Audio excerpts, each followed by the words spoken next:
And then we can have this as a resource if anybody wants to come back to it. Okay? Sound good? I'll see you tomorrow. All right. Let's wait just a couple more minutes because I know we have many, many signed up and just a few of us in here. Anybody have a problem getting in tonight? No? Good. All right. Anybody tired of being on Zoom calls? Yeah. Yeah, exactly. All right. Let's see.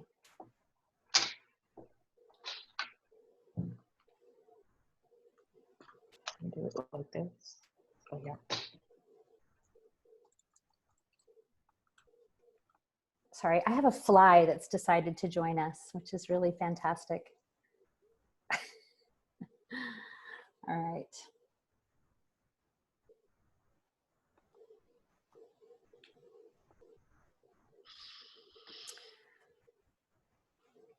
So one of the issues that we wanted to be really careful about tonight is security, because I'm sure you guys have all heard there's some lovely Zoom bombing that has happened. And this was on social media, so there's a chance that there are, you know, people who have less than great intentions. I have somebody in the waiting room right now who has all numbers as their name, and so I'm not going to let them in. If you have a friend who possibly is texting you or messaging you like, hey, I can't get into this thing, I'm in the waiting room, ask them if they have all numbers instead of their name, and then I can verify that it's somebody you actually know, and I'll let them in. I feel bad about that, but it makes things tricky if we don't know who's here. All right. Where are you guys joining us from the world? Feel free to put that into the chat and let us know where you're from.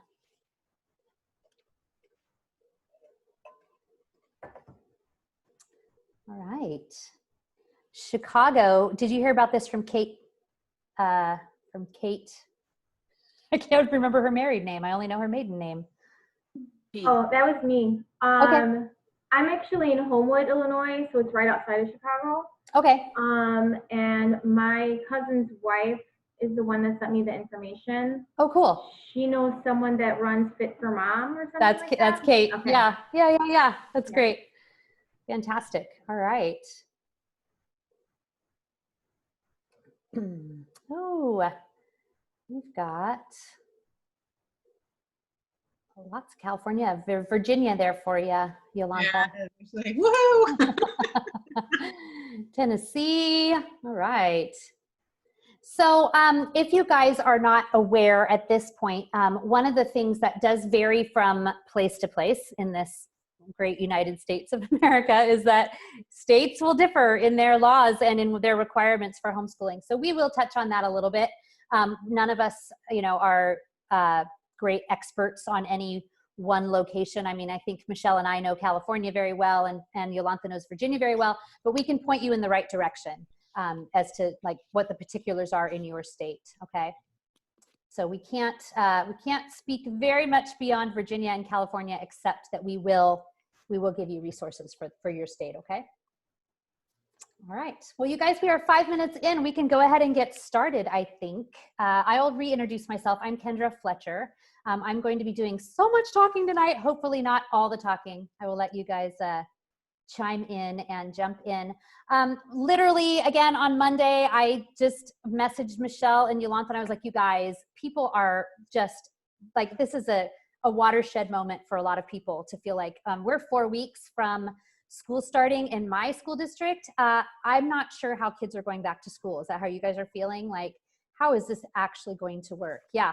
And so we just, the three of us, noticed that there was a lot of that going on and a lot of like, how am I going to do this? And how am I supposed to do this? And so we thought we would just be a help. Okay.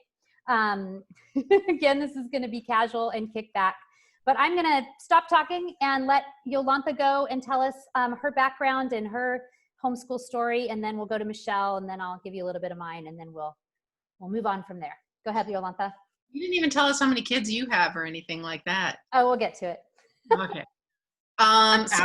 Yeah. Hi, Erin. We're close to Harrisonburg, right near where you are. we have been homeschooling now. I lose track of the years. It's like 14, 15. We're in there somewhere. Our oldest graduated. We have 4 kids that range now in age from 13 to 19. I believe I can't even remember anymore. This is how bad it is, y'all. This is how bad it is. They're all teenagers. That's all I know right now.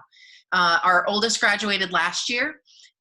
She's actually she has been serving with Mercy Ships for this last year and is now stuck in Spain in the Canary Islands on a ship, has been there for 114 plus days, can't get off the boat. So she's there, and we've got the other 3 with us here. And we've been homeschooling from the get-go. So kind of all the way up through with all of the kids and stuff. And we have 2 in high school currently and another one who's an 8th grader this year. So that's pretty much it in a nutshell. And our 2 youngest boys are competitive swimmers as well. So that plays in a lot with what we do with homeschooling as well too, because I have to kind of pay attention not only to state laws, but then also they could be good enough that we might have to deal with some NCAA stuff. So I'm kind of pocketing a few different areas with that. So anyway, that's me. On to Michele. I am from California. I live in the Central Valley of California, and we have 5 children. Our oldest graduated in 2019 at the age of 15. We've homeschooled from the beginning, so she was always homeschooled. She's just one of those quirky people that it worked out for her to graduate early, and she's about to finish her 2nd year of college, and she'll start her junior year in the fall. And then I have another high schooler, an 8th grader, and then a 9-year-old and an 8-year-old. So our family we are a little unusual in that everyone is a dual citizen except my husband and I. He has a green card because he's from New Zealand. So we have 3 kids born in New Zealand, and all of that has played a big part in our reason for homeschooling because we travel a lot. And we wanted the flexibility. So, but we're here in California and no one's traveling for a while. So we will be here, but we homeschool because it allows us the flexibility to do what's best for our family. And we were in a charter school for a few years, and we have taken everyone back privately again the last couple years. So that's kind of where we're at. So my youngest 2 are still in elementary school, and I've got 1 in junior high and 1 in high school. So that's us. All right. Thanks, you guys. And yeah, I have a million children, which sounds like a ton, right? And then it makes the 8 that I have sound like not a lot. So that's what I actually have.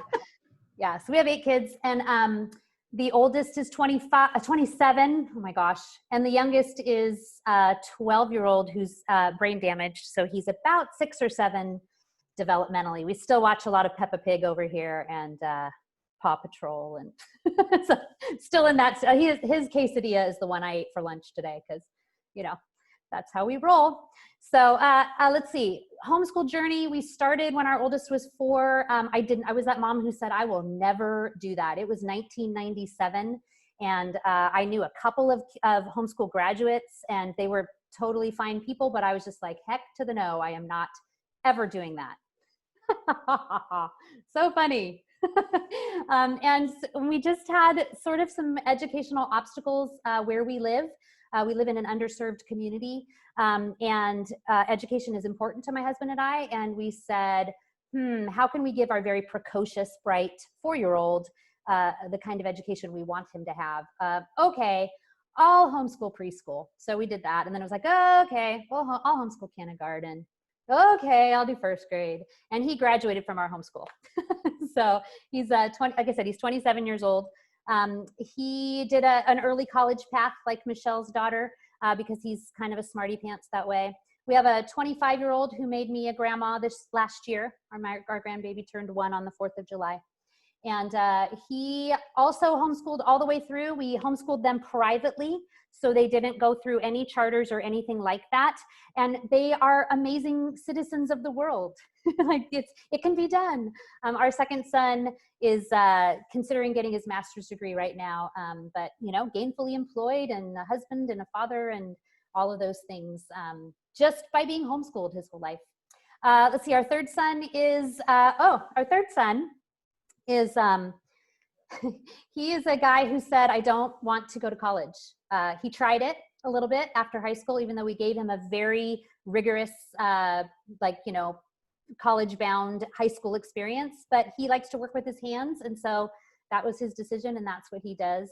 We have a daughter who's a senior biology major at Vanguard University, a daughter who is undecided going into her sophomore year of college, a high school senior, a 8th grader, and then my little special needs guy. So, whew, did you catch all that? I will never, ever test anybody on ages or names or anything. So here we are again, homeschooling.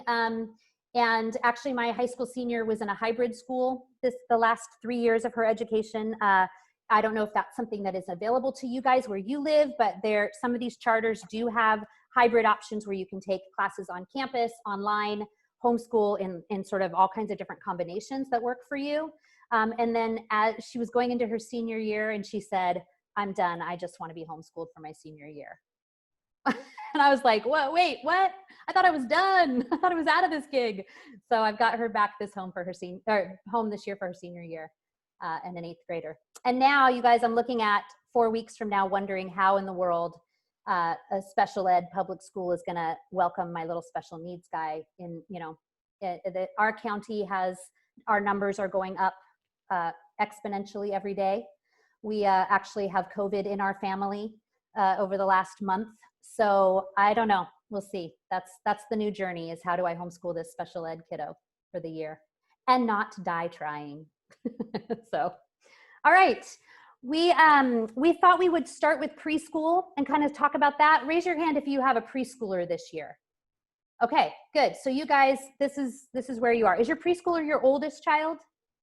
Okay, great. That's helpful to us. So Michele, you want to start out with some preschool thoughts? Sure. And Krista, I'm glad to see you here because we never got together because, everything shut down. So we did send 2 of our kids to private preschool for 1 year, my last 2, but for the rest of the time we had everybody home. My advice for preschool is to read. Just read books, because language is so important. And when they hear us reading and they see us reading our own books and the language and just everything, it's the cuddling on the couch that's so important. So that is my number 1 thing, is just read books. You do not need to do workbook pages with a 3 and 4-year-old. If they're interested in writing, you can get those big chunky crayons, or the Ticonderoga makes a really big fat yellow pencil. Buy them on Amazon. Maybe give them one of those, and lots of scratch paper or junk mail that they can write on, so that they're practicing those big motions. But just reading is the number 1 thing. And I know, Krista, you have a little boy, and I have some busy boys, jumping and hopscotch outside. So, we did lots of things like sidewalk chalk, and I would write the letters of the alphabet outside, and okay, go jump on the A, go jump on the B, okay, go back to the A, whatever. You don't need a curriculum for preschool. I just really recommend lots of playing and reading, have them cooking with you in the kitchen. Have them, if grandma and grandpa are nearby, they can spend time with grandma and grandpa, all those kind of things, because especially with boys, but with any child, what they learn at 4, they can also learn at 5. And in California, you don't have to start school officially till you're 6. And so don't be in a hurry to get those preschool kids doing a curriculum. You don't have to spend a lot of money. Sidewalk chalk, some paint, some scratch paper, and lots of books. So that, I will always say that for preschool. Play-Doh, oh yeah, I know some people like Kendra don't like Play-Doh, but I'm a big fan. So Play-Doh bubbles, playing with water, just the fun that comes, because you want them to love to learn, and you don't want them to get squashed and sad about learning. So books, and lots and lots and lots of books. So that's me in preschool. Can I add in something now? Yeah, go for it. So our big thing, like when you're talking about reading, I was a preschool special ed teacher, and preschool is like that is my jive. I love that. So we focused a lot on literature units. So we would read, like doing that, reading books and stuff, but we would focus all of our learning on a specific book. There's a program called 5 in a Row, which we started out with and then just kind of like loosely followed it. Like once I kind of got the hang of what they were doing with different books, then I would just take that and extend it on to another book. So we had, like Michele was mentioning, as far as like worksheets go and stuff like that, we had some kids that were a little bit that wanted to do some more of like the cutting or doing things like that. So I would have some worksheets that we did that went along with it. But for the most part, it was all reading, and we would read the book and reread the book and reread the book and go through it. So we were doing things like Goodnight Moon. And when we were doing that, we were talking about, we could learn about the phases of the moon. So we pulled out Oreos, and we did, we talked about how the moon was different during different times of the month. But we talked about rhyming in that book because it mush, brush, different things like that. So there's so much that you can get from reading, just doing that one-on-one reading with your kids. And I would highly, highly recommend doing literature units or doing something like that. And the plus side with that too is that a lot of this stuff you can get from the library. Not just, you don't have to order everything on hand. Our library, make friends with your librarians if it's open, or talk to them and see if they'll order it.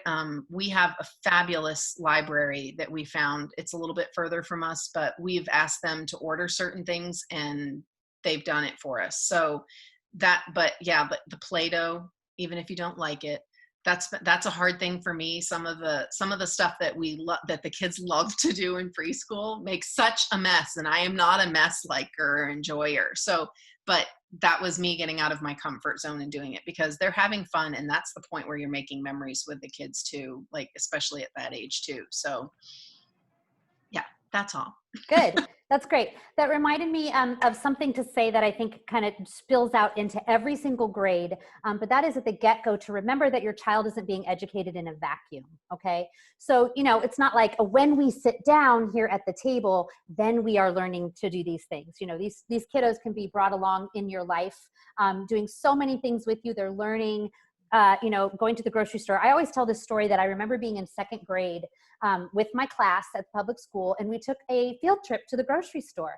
And I remember thinking, as this very precocious 7-year-old, like, why are we here? Don't these kids' parents take them to the grocery store?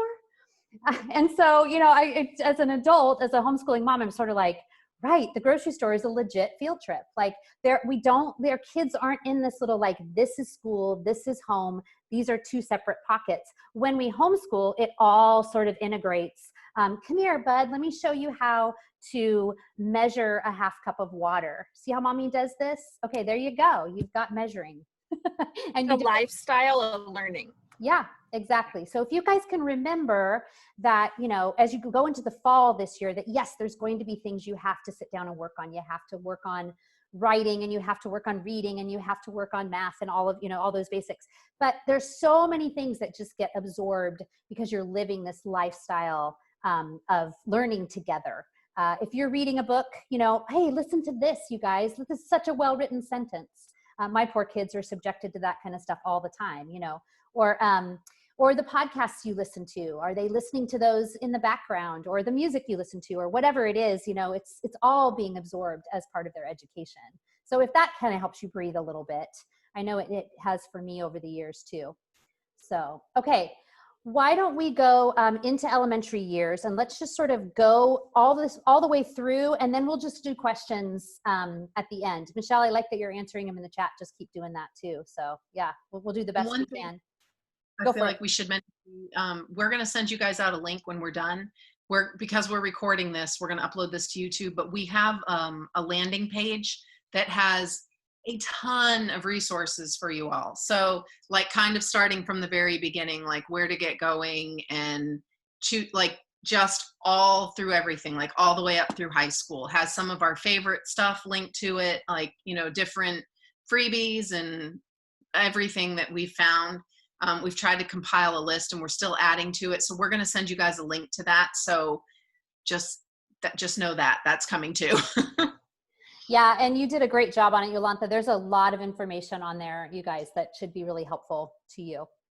So, okay, at the beginning of elementary, I'm gonna just say one thing and then I'm gonna let these guys talk. I don't know how many of you are aware, if you have been in the public education system, you probably, as an employee, you probably know this, but as a parent, do you know that you have access to pretty nearly anything you ever wanted to know from your public school? So, for instance, if you want to know what the scope and sequence is or what is covered for kindergarten or first grade by your state or your school district, it's available for you on their website.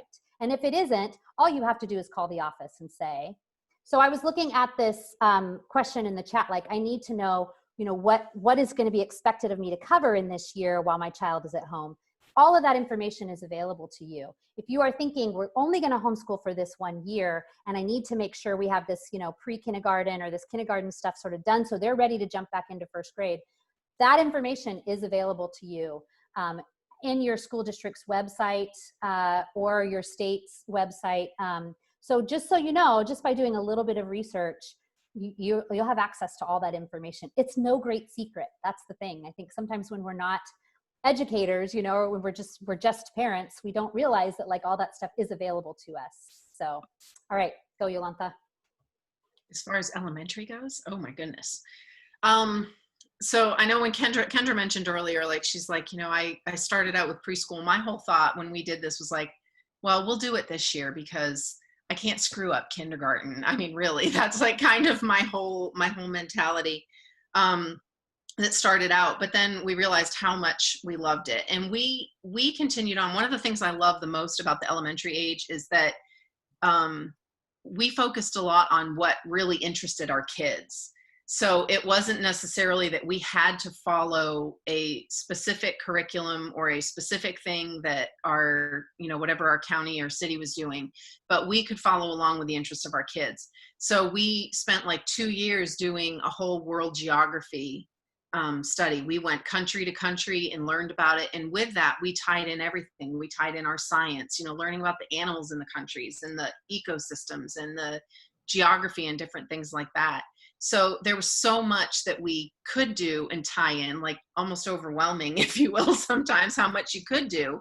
I mean, we spent on an average about two weeks per country. And with that, we cooked food that pertained to to whatever meal. If we were learning about China, we read books about China. So we tried to do as much, for me, trying to make it easier on myself.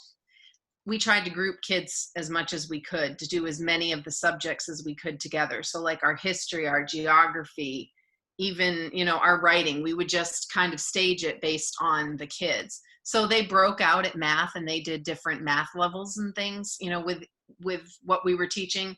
But for the most part, we tried to do as much as we could together because my sanity is important as a mother too. And I don't want to be split in however many different directions, especially when I've got, a toddler or whatever, wherever we were at that point in time. So for me, it was like just trying to do as much as we could together and have fun doing it. So I don't know where else. Michele, you want to tag team in now? Well, elementary, that's a big, I'll talk about like early elementary first. So I've had some kids who were like super ahead, taught themselves to read kind of kids. And then I have some kids who didn't learn to read really till they were 9 or 10, like really fluently.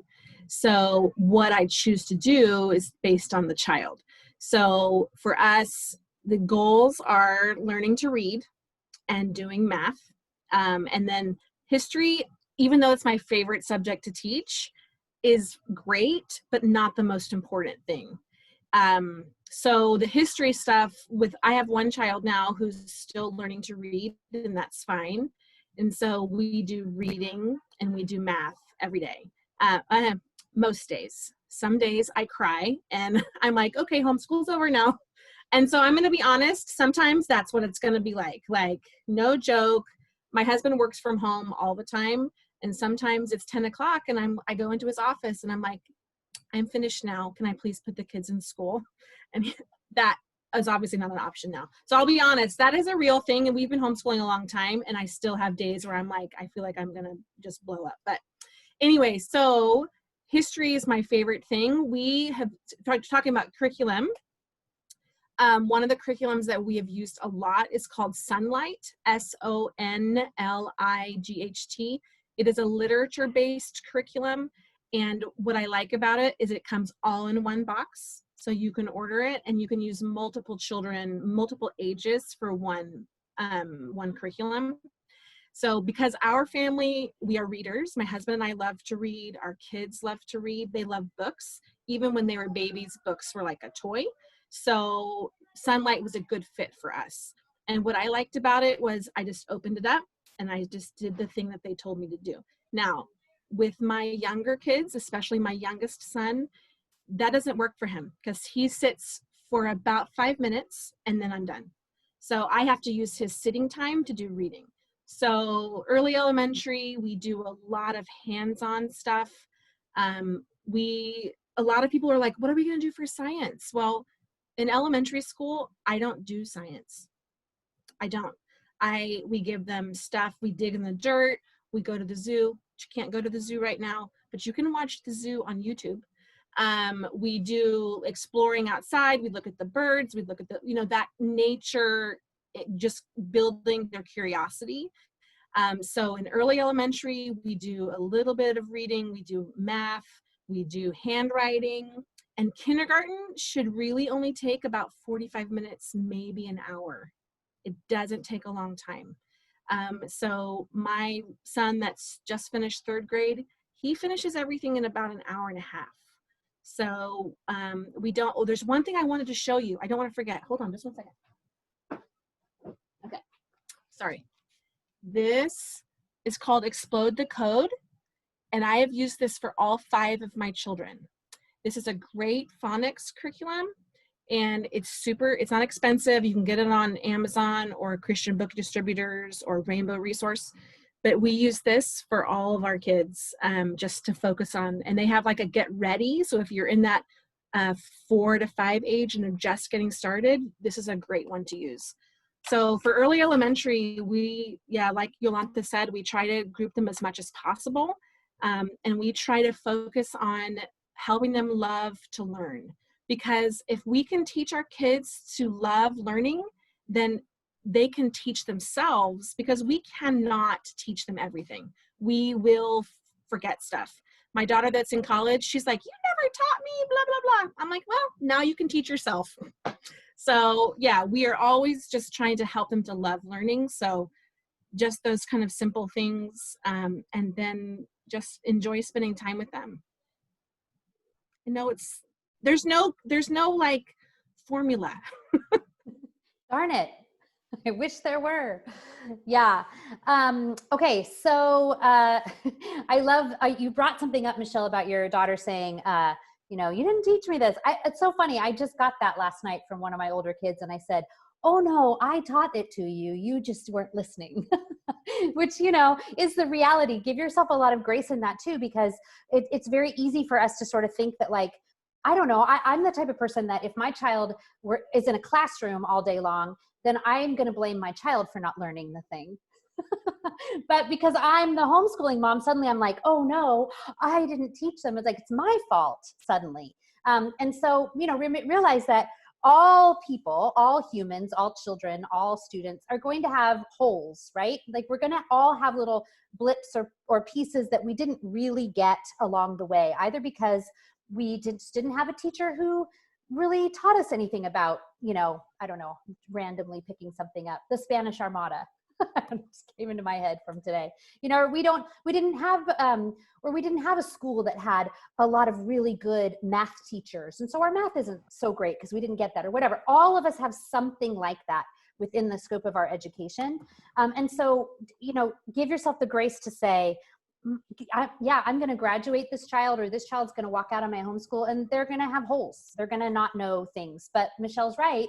Our goal really is to get them to love being lifelong learners and to learn how to find that stuff out for themselves. We couldn't live in a better time, right? I mean, we live in an era where we can educate ourselves really easily. And so we give our kids those tools and that desire to want to do that. I think especially in the elementary years, they're ripe for that. They want to learn, at least when they're younger. Another thing I would say is that if you do not intend to put your child back into public school, if you're planning to homeschool, you don't have to do the same thing that the public school is doing. So in California, they do California history in 4th grade. Well, our family does not think it's valuable to do an entire year of California history. So we don't. And they pick it up in other ways. There's a whole entire world, so we don't want to focus a whole school year on just California. So we don't do the California missions, which is a really big thing in California. We do a lot of world geography because, again, my kids are dual citizens and we want them to be citizens of the world. And so we do a lot of time in our school. We do a lot of world history, a lot of world geography, because that's what's important to our family. So your family may have a really strong, I don't know, I'm just making this up, German heritage, and that's really important to you. And so you spend a lot more time on that because that's what's important to your family. You have the flexibility to tailor your education for your kids to what they are interested in and what is important to your family. And one thing I would say too about the holes or the gaps is that we have them in everything. Like I know now there are so many things that I'm learning about now, even as a 47-year-old adult woman, I am learning things. And the truth is so many of the things that our kids are going to be doing at all the ages are building on or are cycling through, if you will, as they go year to year. So like if they're not catching it this year, they're going to catch it another time that they're going through. Like the history that we use typically follows kind of like a 4-year cycle. And so the kids might catch something at one age and then 4 years later, they catch something completely different. And it could be because that's what interests them at that time. Like before they didn't care about it, but now they're like, oh, that's really cool. He drank hemlock and he died, or, whatever it is. So it's like, boys are very different. You just never know what's going to interest them. So, and one of the things too, that I think that I know that I'm hearing from some parents here in town is that they're freaking out because it's this whole thinking about curriculum and do I have to pick something in every area? And some people, how do I want to put this? Kendra, you guys can step in and help me. There are so many different things, and that can be overwhelming. I was telling Kendra and Michele, I feel for you guys that are stepping into this right now because you don't feel that you have any other options, that you're looking at the whole, going back to school and then it's this suddenly homeschooling. You weren't planning on doing this, because for some of us, we had some time to kind of process this and think it through and go to a homeschool curriculum fair and look at curriculum and get a hands-on look. And we don't have those options available to us right now. But there is a wide range of stuff, like from being completely online and doing learning more typically like it would be in school, where you're doing like computerized or whatever it is, versus, you're going to pull out and maybe you're just going to do everything using books and reading, like doing something more like Sunlight. So there's a huge variation in how much involvement you can have and where you can balance that out and moderate it. Especially because some of you guys might be working from home and trying to balance this with working full time and trying to do school with your kids full time. So, I mean, one of the good things that Michele mentioned too is that, school is not going to take as long as it does in the public school system, because there's a lot of filler time, like so much filler time between, recess. Well, you guys can do recess at home if you put them outside and put them on the trampoline or whatever you're doing there. There you go, run around the block because we got to get some energy out, whatever it is. But there's filler time because they're walking to the cafeteria and they're walking to the bathroom and they're walking in all their little lines every which way they have to go, and you don't have to fill that time. So what may have been like an 8 to 3 day is going to be significantly shortened as far as their actual core, what they're doing in their learning time. And the rest of that can be you know, you can add in other things. Yeah, so I guess that would be. No, I think that's a really great addition, and we can segue into middle school, high school stuff. But the time thing is huge to realize if you're starting to homeschool this year. It does not take the 5 or 6 hours that your child is at school at all. So I'm going to give out some estimates, and then Jolanthe, Michele, you guys can kind of course correct or tell me where it's been different for you.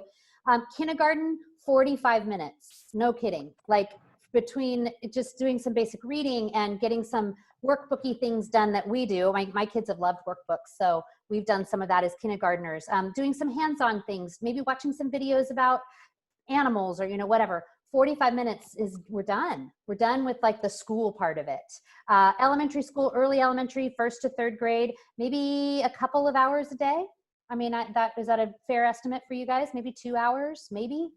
Upper elementary, 2 to 3 hours. You're looking at around 3. I'm thinking about my junior higher. Well, let me say my emerging 8th grade son is a foot dragger, and so his 7th grade year, he could have gotten a lot done within 2 to 3 hours. But you know, we had to drop the pencil, and we had to go make a quesadilla, and we had to, you know, all the things. So it can, but the actual like academic is so compressed when you're doing it at home, because you're just on it and you get it done and you move on with life. So yes, Jolanthe and Michele, has that been your experience too about the? Yeah.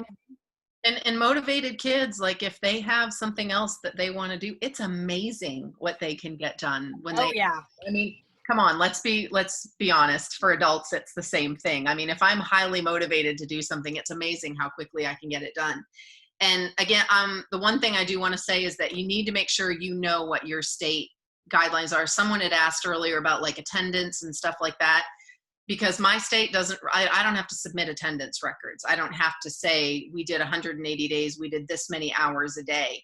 And even like, for example, as we get into high school, you know, credits are based on different things, but if they have finished the book and they have done the program, you're done. You don't have to fill up the entire year. You know, if they blow through their math program or whatever and they get it done, they're done.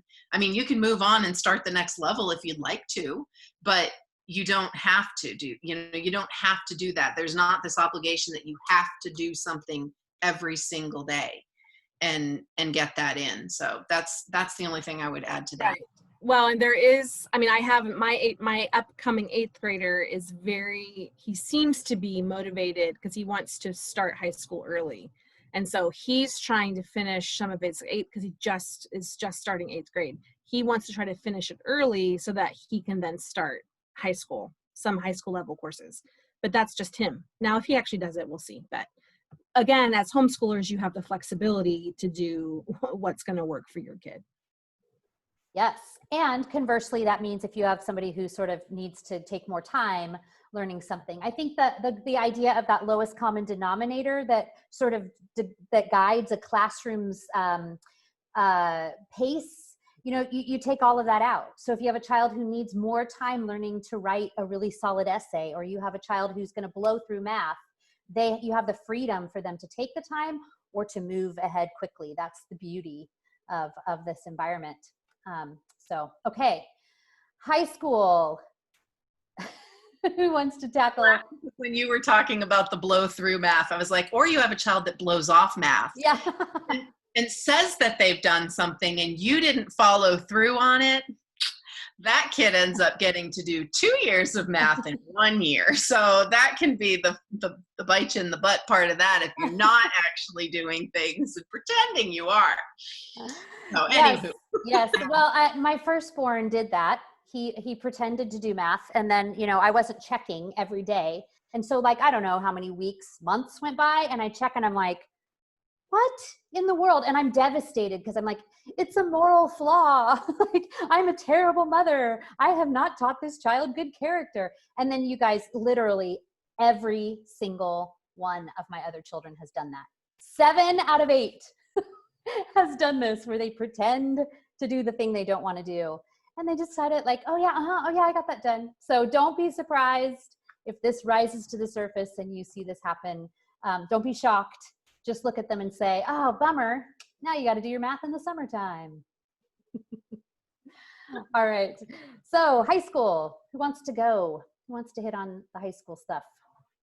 I'll share, I guess, is it okay if I start? Yeah. Okay, good. So one thing that I'm going to link for you all, and again, I know this really greatly depends on if this is like a one-offer for you or like a 1 year, or if you're looking at, woohoo, we're moving into this and we're going for it. So some of the great things about the high school is that you can start it early. Like a lot of our kids, we kind of treated our 8th grade year as a mock high school year, if you will. They have all taken high school credits during their 8th grade year and earned high school credits, their 8th grade year. But for me, it was kind of like planning. I'm a planner. I'm a type 1, if you will, in that sense. So I kind of wanted to have like a really good layout of what was going to be coming up for the next 4 years. So I made something, and this is free. I added it. I added it on the page, the web page that we have. It's middle and high school planner. And inside I have things to kind of like plan out all the years that we have for our kids, like what subject areas there are, and then kind of what we want to cover during those years. So if it's like 9th grade, physical science, 10th grade biology, then chemistry, whatever it is, I kind of have that mapped out. And one of the things that I talk to other parents about in this, like with high school, is that we want to make sure, sometimes your kids, you may know right off the bat that your kids are like, this is what I want to do. And, maybe they want to go into cosmetology. And so you can target things with that. But we have one right now who's not really sure what she wants to do. So our whole plan is we kind of treat everything with college prep. So we try to do everything, because I don't want to get to their senior year and they're suddenly like, I want to be a pre-med major. And I'm like, but you don't have any of the stuff for this. So, we're trying to, instead of scrambling when we get to the end, we're treating everything as it is college prep. And for me personally in high school, and Kendra might agree with me on this, writing is one of the things that we really try to hit the hardest in their writing skills and stuff, because writing correlates, like and it kind of overshadows everything else that they're doing, no matter what subject that they're doing. If they know how to write well, they might be able to like kind of bluff their way through some things. I'm just saying. But writing is going to carry over in everything that they're doing. So I really stress teaching writing and focusing on writing a lot too. That doesn't mean that anything else isn't important or whatever, but for me, that kind of plays into it. And the way we've done stuff too is we've looked at colleges that our kids are hoping to attend or that they might possibly attend, and we've kind of backtracked from there. So again, our state doesn't have a thing that says you have to have this many credits to graduate or whatever, but I went and looked at our local city and our local county to see how many credits they require for a standard diploma and an advanced diploma.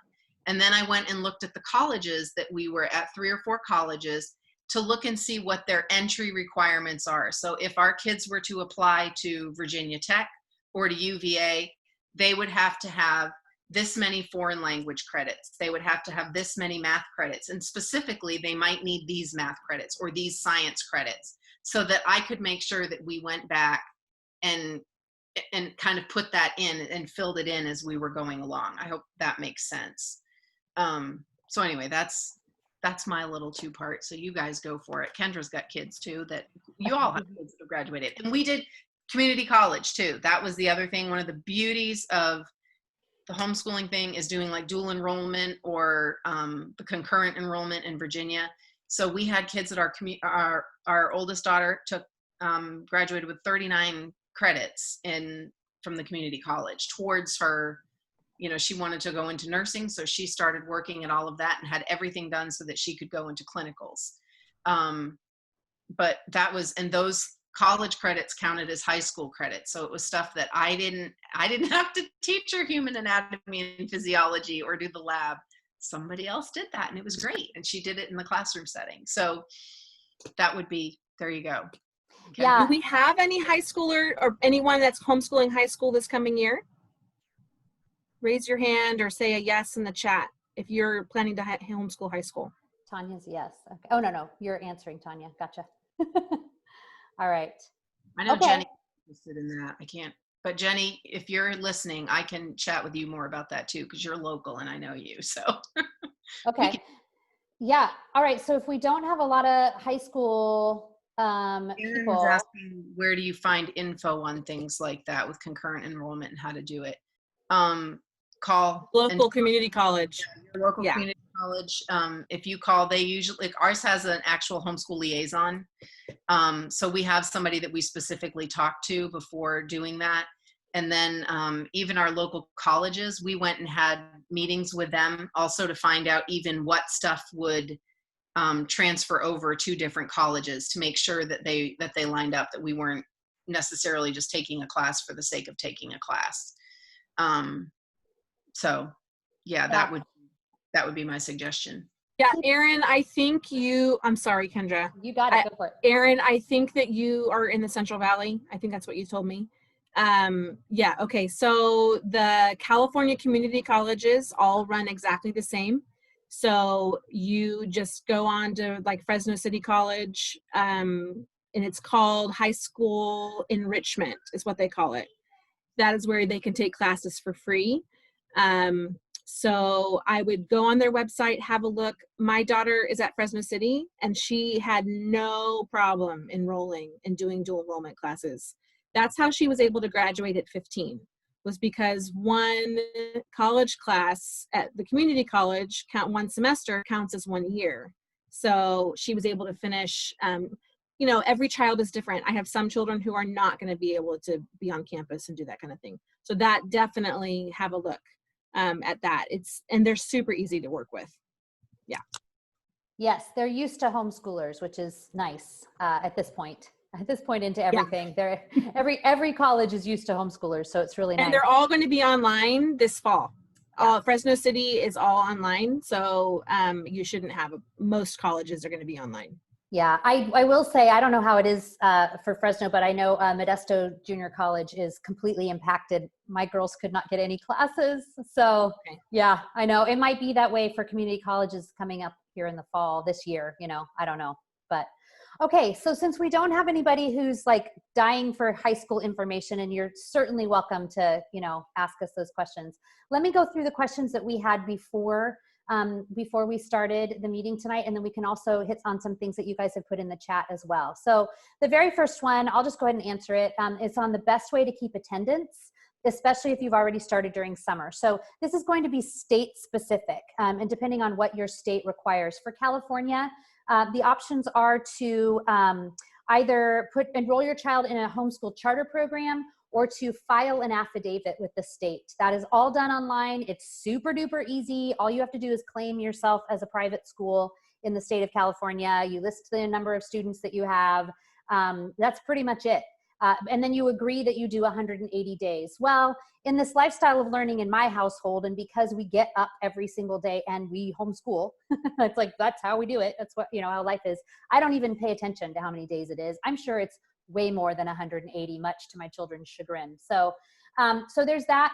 There are probably states that will require you to input that information somewhere in their record keeping if you are, you know, filing with the state. So that's going to be state specific. And speaking of state things, what we want to point you guys to is the HSLDA, which is the Homeschool Legal Defense Association. I just put it there in the chat. And the HSLDA is going to have, oops, sorry, I didn't mean to send that to Tanya privately. The HSLDA is going to have all of the information you need for every single state, okay? So all of the legal aspects and what the requirements are for your state. If you just go to hslda.org website, they will point you completely in the right direction. So. And one thing, Kendra, I know we were talking earlier that, you know, with all of this coming, like, for example, I'm not sure exactly when in our area schools are starting, but with that, you do not have to follow the school calendar. You don't have to start when the school starts. Like, there have been some years we have started at the beginning of August, and there have been some years that we have started at the beginning of September. We take breaks differently than when the school system does, because our boys are competitive swimmers now. We base a lot of our vacations on when we are needing to travel and stuff, and go along with that. So there may be a deadline. You need to check again with your states if you are planning on homeschooling. In Virginia, for example, you have to file and have in the office, the superintendent's office, by August 15th, you have to file a notice of intent to homeschool. So that's kind of like your deadline to file it, but that doesn't mean you have to start it right then and there.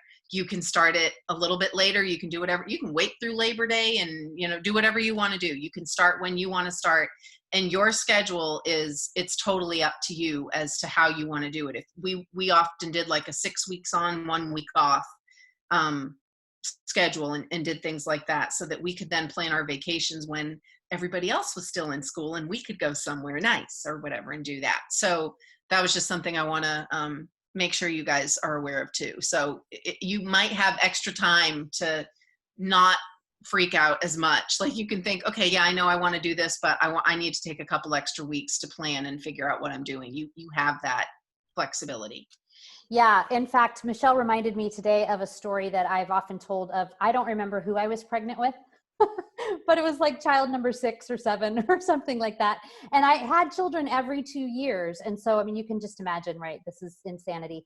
And I remember we went on vacation as a family in early September because, again, we weren't on the school schedule and we could do that. And we were coming back, we're driving back from the coast, and I'm crying. And I said to my husband, like, I'm not ready to start school next week. And he said, well, that's the beauty of homeschooling. You don't have to. And I was like a light bulb moment, like, what?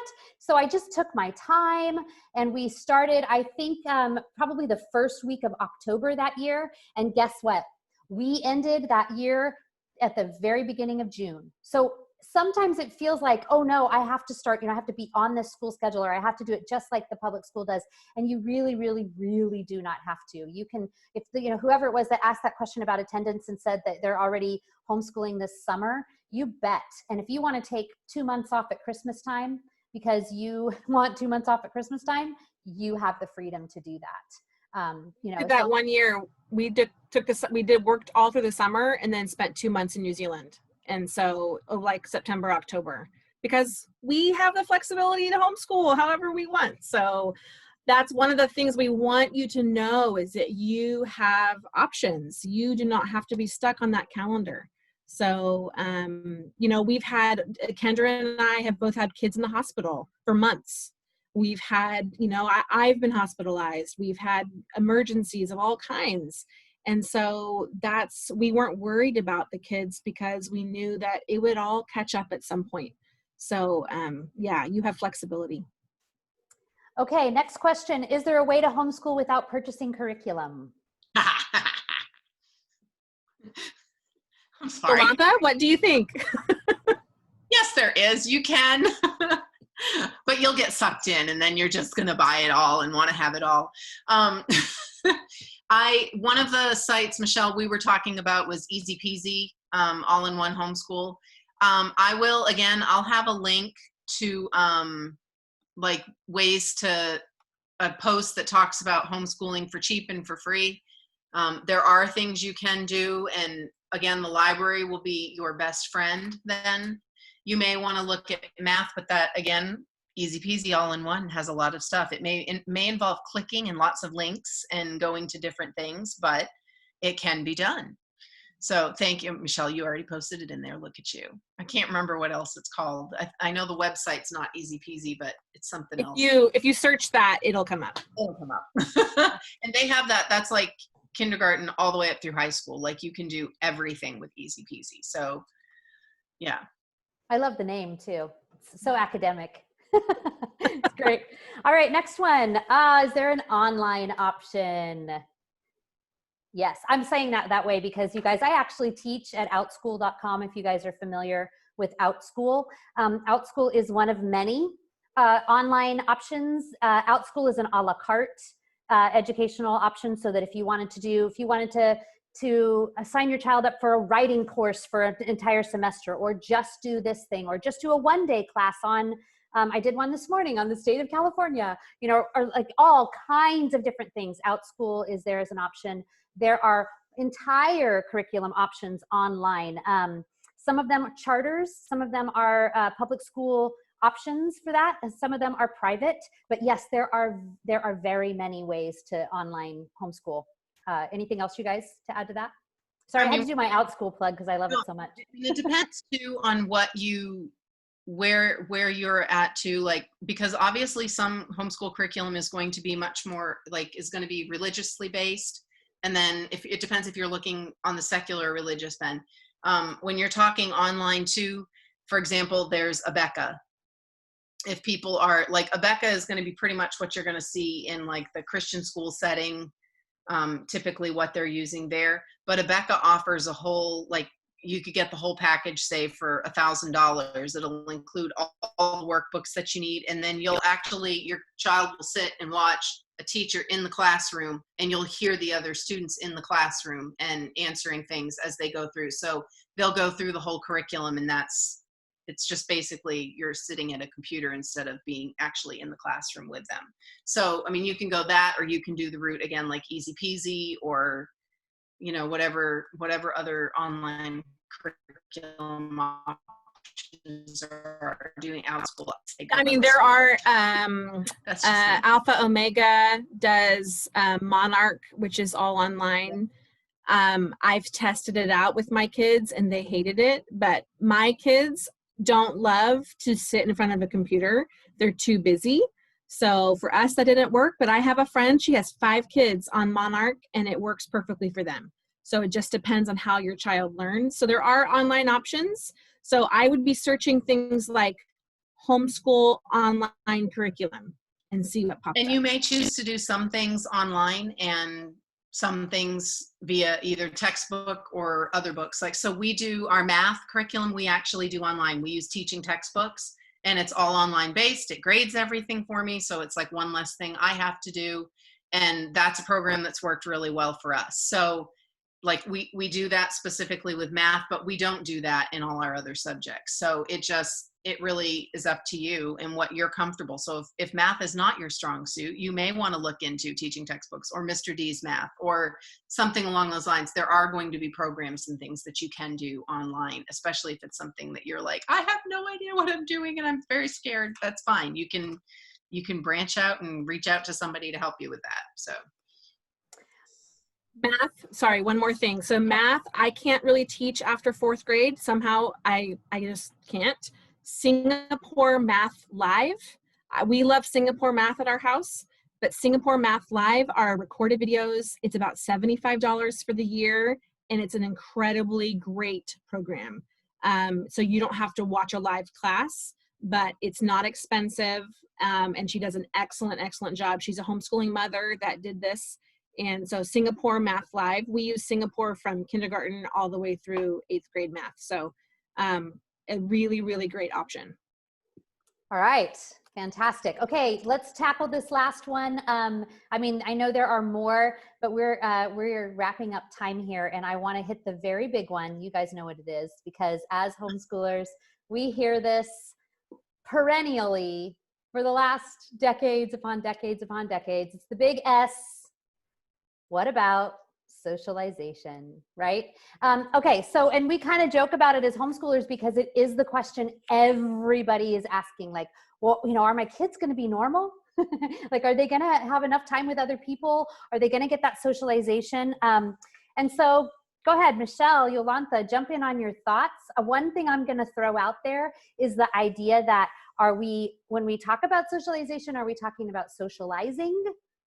Or are we talking about our kids learning the rules of a society? So kind of think about that a little bit for yourself. Like, what are you really asking when you're asking about socialization for your kids? Do you want them to just kind of like have friends and hang out and be social?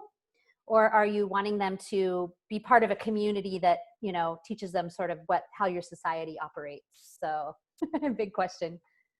You guys ready? Either of you? You look daunted. Okay, so we're probably weird, and I'm okay saying that. our family chooses to invest in our family. And so we're more about socialization in making sure that our children can interact in society. So we place an emphasis on not just peer interaction, but just with the world. So we consider siblings part of their social network, grandparents, people from church, the neighbors next door. All of those interactions are important to us. So we do give them opportunities. But so one of our kids does theater. She's involved in a local children's theater group. That is socialization. We have some kids that do homeschool choir, and that is opportunity to be around other people. But it's not just 14-year-olds. It's a wide range. At church, they've got, multiple ages of people. So anyone who has met any of my kids is not going to question that they can get along and have a conversation, because they probably will keep having a conversation with you until you walk away, because that's just who they are. So I've met weird homeschoolers, but I've met weird public schoolers too. So I think you can't just say it's a homeschooling thing. So that's our family. Jolanthe, how about you? I was gonna say that same thing about, I know some weird public schoolers just as much, because my kids hang out with some of them sometimes, and it's like, Mom, we'll walk in and they're like, if I didn't know better, Mom, I'd almost say like they are the typical homeschooler, like what you would think a homeschooler is. So anyway, there's all that. But we are involved in different things too. Like our boys are involved in Boy Scouts. And here's the thing too, our kids are all different personality wise. We have some that are super social, that are, they're talking to everybody, they're doing everything, involved in everything. But then we also, we have one that is a very quiet kid and doesn't really care about being around other people. So he has his one best friend and that's it. So right now, I see Cindy was asking something about with being on stay at home and not being able to interact or things like that right now. How do you get them involved? We've done Zoom calls and stuff with friends. Like we let them FaceTime their friends and do stuff like that, because obviously, this is kind of just a tricky time anyway with all of that. But if they can do things, we are involved in sports. We've been involved in theater with some of our kids. One of our daughters was on worship team at church, so they're involved in that. They help out in different ways. And I think the day that it kind of all went, for me about the socialization was, we volunteer at a local soup kitchen, and we have for the last 4 or 5 years. And when we went in to do it one day, all the adults, we had this room full of 70 people, all the adults were standing in the doorway or doing the thing, standing kind of off and back. And our kids were the ones that were wandering around with everything, talking to people, playing with the other kids, so that parents could eat and get their meal or do whatever, offering to help them and doing it. And really, if anything, the people that were being socially awkward, that didn't want to go talk to anybody, were the adults who were standing in the doorway. But all of our kids were out there talking and doing everything that they should be, and interacting appropriately and doing that. Your kids are going to be okay with this. The socialization to me, I know that's everybody worries about it, but I think that's because we hear about it so much, but so really not the thing that you need to worry about with your kids. So I'd worry probably more about I'd be thankful for what they're missing, maybe in some aspects too. Yeah, you guys are right. There are always going to be people who are awkward, but I think, that I'm one of them. And I was public schooled from kindergarten to 12th grade, and then went to a university, and I'm still awkward. So I don't think it's the homeschooling that did it to me, although maybe homeschooling as an adult has made me awkward. I don't know. But just by way of encouragement, you guys will find things to do. This is a really awful year. As an online teacher right now, all the kids that I have in my classes are just, it's just hard, especially those that have come out of the school setting, and they're just missing that community and that environment. So we're gonna all have to be creative, extra creative. I actually run a weekly book chat for book lovers between the ages of 13 and 18 on OutSchool, and these kids just want to come together and talk books and just, you know, be together and banter about the Hunger Games and, you know, all the things that they're reading and stuff like that. I think all of our kids are needing that kind of connection. So we're just all going to have to be really aware right now of how we can give that to our kids. Unfortunately, in my house specifically, I mentioned that we've had COVID in our family, and my husband's a dentist, and so we have to be ridiculously careful. So my poor kids are so sick and tired of seeing each other and the walls we live in. And you know, we do have to be paying attention to that, I think, for our kids this year, all of our kids. Yeah. So, and ourselves too, give ourselves. I mean, I know we have we have a very small bubble of 2 other families that we have bubbled together, so that this coming year for school, we're going to do more of our school together. So we're doing history together because we have like 5th grade down to 4-year-old. So that's how for those kids, that's how we're going to help them see each other. Because we learned over the spring, when we thought it was only going to be 3 weeks, oh yeah, okay, this is no big deal, we'll just watch a bunch of movies. Well, obviously it's gone on a little longer. So that's how our family is doing that, because these are families that we can trust and understand. We kind of think the same. So you might have to think outside the box like that. I mean, my college-age daughter is having Zoom calls with her college friends, and they're like watching a movie together on Zoom, and then they chat about it. So they've gone through the whole Star Wars series, and they've done Lord of the Rings, and they're going to watch Gods Must Be Crazy on Saturday. Have you ever seen that? It's a great movie. Anyway, so we just have to, think outside the box. And we've done, like, our boys, to get energy out for the love of all that is good and holy. We are doing, like Zachary today, we're throwing the bikes in the car, and we have, again, a couple of friends that they're doing stuff together outside, and they're mountain biking or they're longboarding, like they're going to the park and they're spending a couple hours so that they can do all the things that, you know, teenage boys like to, you know, do or whatever. Just go get, you know, stop somewhere, get something, get an ice cream or whatever, but they're at least getting out, and they can do it because they know, you know, it's families that they're comfortable with. They know they can do exactly what, you know, socially distance and do everything appropriate that they're supposed to, but they're still getting out and doing stuff together and spending time together. So, yeah. All right. Okay. Couple questions I'm going to grab from the chat. If anybody needs to go, please feel free to do that. But I just wanted to hit on some of these that you guys threw in there. Aaron asks, do you hold on to schoolwork completed from the school year as a record? And if yes, how long? Yes and no in my house. Yes, when we've done some charter school homeschooling and we needed to turn in records, you know, or turn in samples of their work. Other years, I was laughing when Michele said the California missions thing, because we used to be in a church that met in a school. And I remember sitting out there one day and kind of glancing over and seeing the trash, what is it? The big dumpster. And it had all these California missions projects. Like, these kids had spent who knows how many hours building these California missions.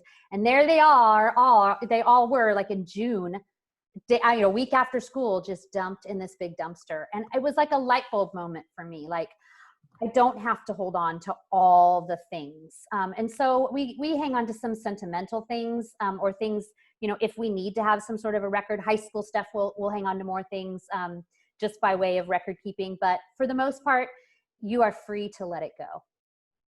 I'll say I was paranoid with all of this. Our oldest, I mentioned, graduated last year.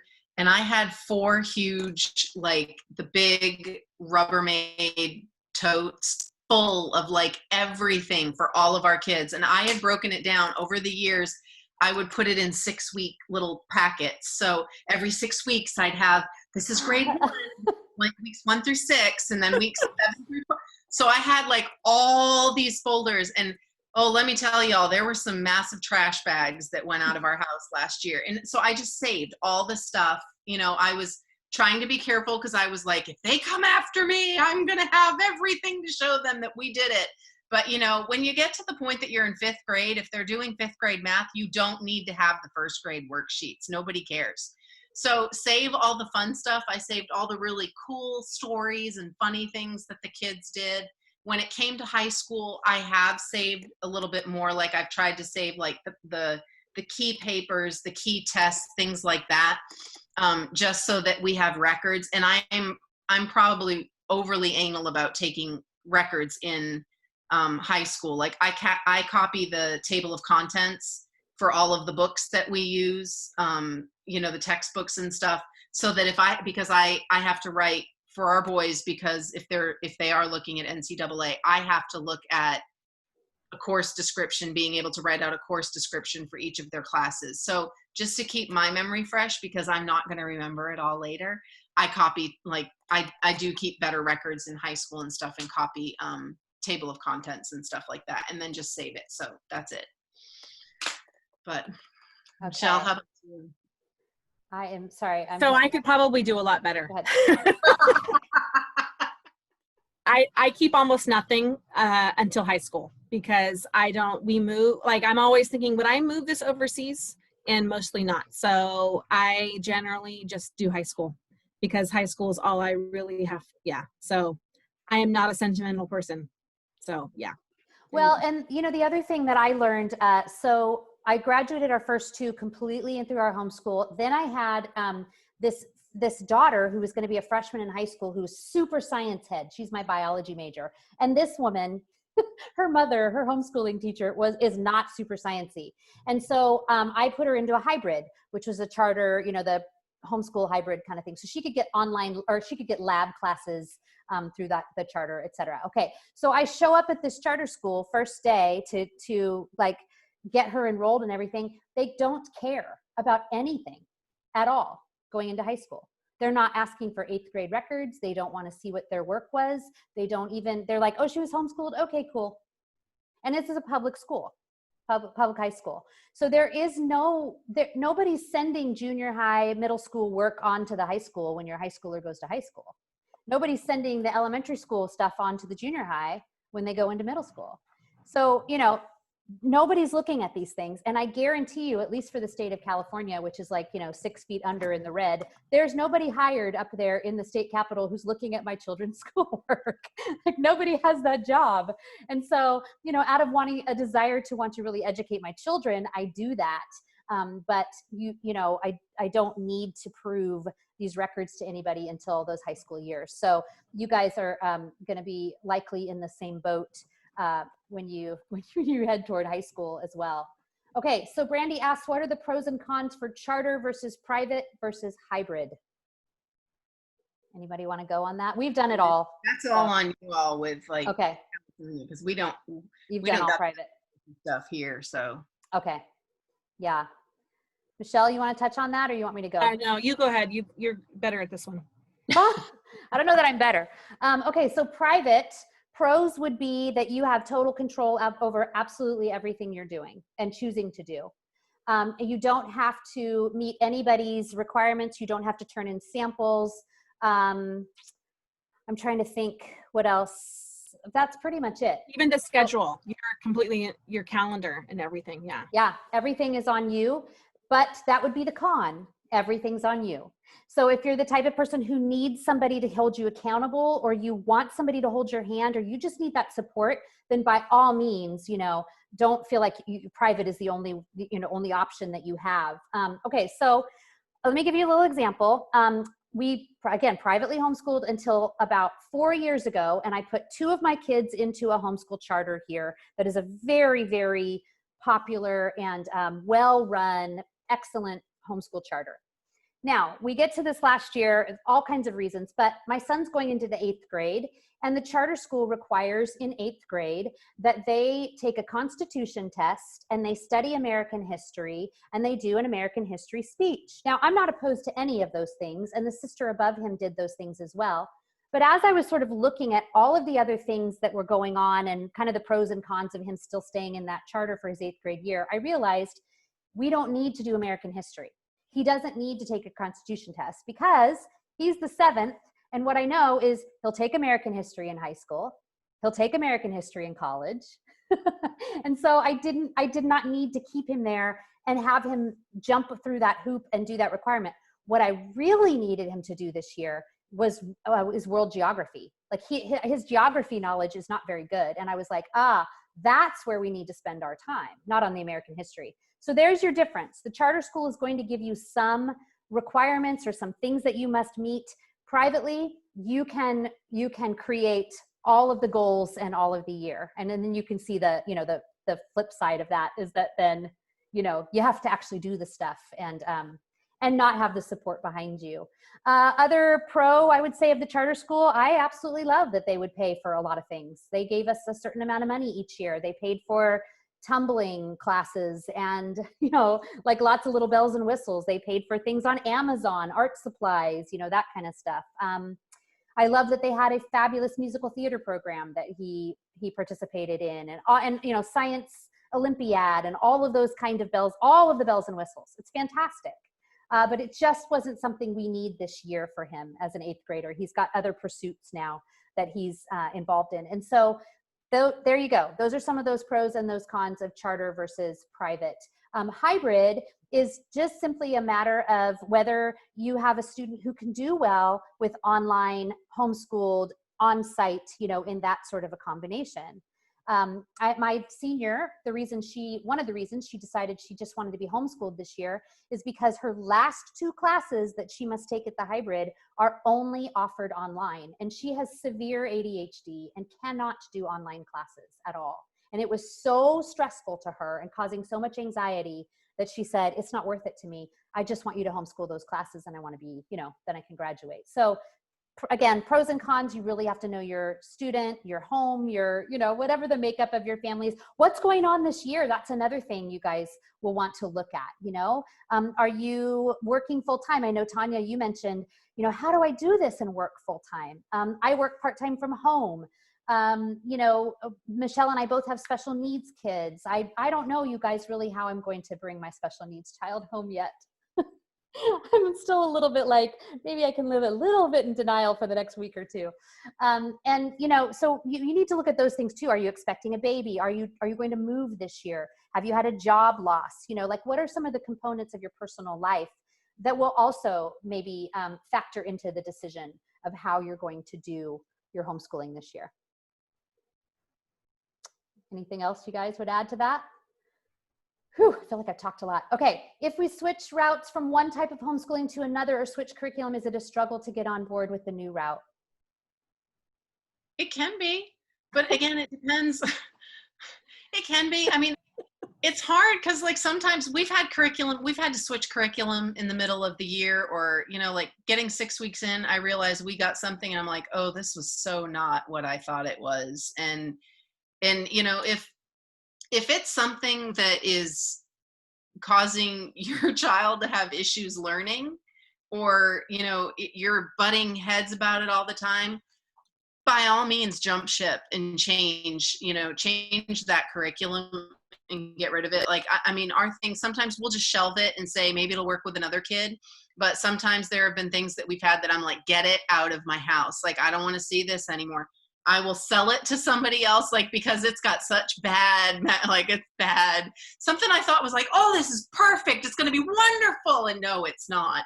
So let it go. Just let it go. It's okay. And move on to the next thing, because like Michelle was saying earlier, we want our kids to be in an environment where they want to learn.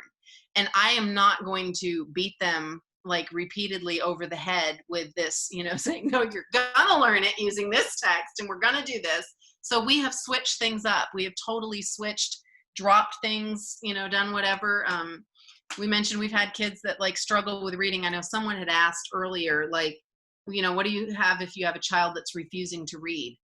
I mean, there's that could be a whole underlying thing, because is it that they are struggling with reading? Is it that they don't want to listen to reading? Is it, I'm not sure where that question was coming from, but our youngest is now 13, and he's really just recently in this last year and a half, really started growing in his reading. And so that was something I didn't push it. We did what we could, but I didn't push it because we didn't want to kill the love for learning. So sorry. And pre-owned curriculum. Oh yes. Yeah. No, that's good. I love that. Just, the freedom to give yourselves grace too and say, wow, I bought a terrible thing for this child. It's okay. We all do it. It's going to happen. Yeah. All right. Pre-owned curriculum. Homeschoolclassifieds.com, There you go. eBay. There's local homeschool groups. A lot of times we have some in our area that people are selling things, and yeah, definitely online. I'll have that on the webpage that we have. I'll have a link for that as well. All right. Okay, you guys, thank you so much for joining us tonight. I hope I hope it wasn't like so much drinking out of a fire hose. I hope, it was a little bit of encouragement that you totally can do this. I promise. Again, I was that mom who said, no way. And here I am. So yeah. All right. Anything else before we go? Anything else? Tanya, I prefer teaching textbooks online. It's like $75 a year now, I think.